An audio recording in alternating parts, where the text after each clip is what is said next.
قابل کہتے ہیں کہ عباس و مرتضیٰ کی فضیلت میں فرق کیا؟ مقصد جہاد حق میں تو دونوں کا ایک تھا۔ حیدر نے فتح کر لیا خیبر کا معرکہ، عباس نے فرات کو قبضے میں لے لیا۔ خیبر کشا نے مال غنیمت لیا نہیں، عباس نے بھی نہر سے پانی لیا۔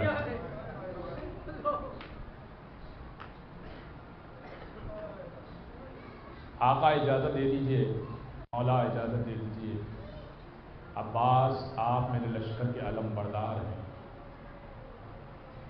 آقا اب تو گود کے پالے اور محمد بھی جا چکے، اب تو اجازت دے دیجئے، اب تو میں حبیب کا لاشا بھی اٹھا کر لے کر آ گیا، اب تو اجازت دے دیں۔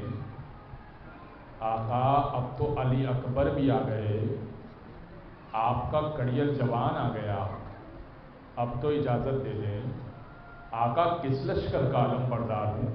لشکر تو رہا ہی نہیں، اب تو لاشوں کا ڈھیر بن گیا ہے۔ فَنَظَرَ يَمِينًا وَشِمَالًا، عباس نے دائیں دیکھا بائیں دیکھا، آقا لشکر کہاں رہا؟ لشکر تو رہا ہی نہیں۔ نہیں عباس آپ میرے لشکر کے علم بردار ہیں، آپ کی ذمہ داری بہت ہے۔ بس کسی صورت عباس کو جب اجازت نہ ملی، سر جھکا کے چلے خیمے کی طرف، دیکھا کہ خیمے میں جناب سکینہ سے چھوٹی چھوٹی بچیاں کہہ رہی تھی، تم حیدر کرار کی پوتی ہو، کوئی سبیل کرو پانی کی۔ چھوٹے چھوٹے کوزے ہاتھوں میں لیے ہوئے تھے، بس عباس سے جناب سکینہ کو اٹھایا، امام حسین کی طرف لے کر بڑھے، دور سے دونوں کو آتا ہوا دیکھا۔ آپ تصور کیجئے حضرت عباس کی گود میں جناب سکینہ، ویسے ہی تصور کیجئے علم کے ساتھ مشق سکینہ، بس یہ دونوں کا ساتھ قیامت تک چلتا رہے گا۔ ایک مرتبہ دونوں ساتھ آئے، آنے کے بعد ایک جملہ حضرت عباس سے کہا، ایک جملہ جناب سکینہ سے کہا، کہنے لگے عباس بڑی سفارش لے کر آئے، جاؤ مقتل کی اجازت دے دی۔ دوسرا جملہ جناب سکینہ سے کہا، سکینہ چچا کی سفارشی بن کے آئی ہے، کچھ دیر بعد تماچے پڑیں گے، چچا بڑا یاد آئے گا۔ بس حضرت عباس چلے، اور ہیبت عباس ایسی تھی، لشکر چلتا گیا، عباس نے اپنے گھوڑے کو اتارا اور پانی بھر دیا، مشکیزے میں پانی بھر دیا۔ حرملہ سے عمر سعد کہنے لگا، ارے یہ بن پانی کے اتنے شیر ہیں، اگر پانی پہنچ گیا تو ہم میں سے کوئی نہ رہے گا، ایسا کرو کوئی طریقہ اختیار کرو پانی نہ پہنچنے پائے، پانی نہ پہنچنے پائے۔ حرملہ نے کہا ہاں ایک طریقہ میرے ذہن میں ہے۔ عباس نے ہاتھ میں مشکیزہ پکڑا ہے نا، اگر ہاتھی کو کاٹ دیا جائے، اگر ہاتھ کو قطع کر دیا جائے، بس تیر چھوڑا اور ہاتھ کے اوپر نشانہ لیا، ہاتھ بازو سے کی طرف جانب سے کٹ گیا۔ حضرت عباس نے مشکیزے کو بائیں جانب میں پکڑ لیا، ادھر جناب سکینہ بچوں سے کہہ رہی ہے، بچوں علم پہ نظر رکھنا، اگر یہ علم جھک جائے نا سمجھ جانا کہ میرا چچا نہیں آیا۔ علم ہل رہا ہے، کبھی دائیں ہو رہا ہے کبھی بائیں ہو رہا ہے۔ عباس نے علم کو تھاما اور اب مشکیزے کو تھاما، لیکن دوسرا بازو بھی کٹ گیا۔ حضرت عباس نے فوراً مشکیزے کو دانتوں میں سنبھالا۔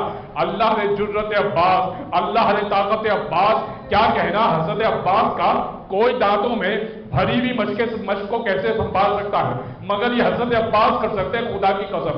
حضرت عباس نے بھری ہوئی مشق کو دانتوں میں کٹے ہوئے بازوؤں کے ساتھ سنبھالا، ہاں مگر علم نہ سنبھل سکا، علم گر گیا۔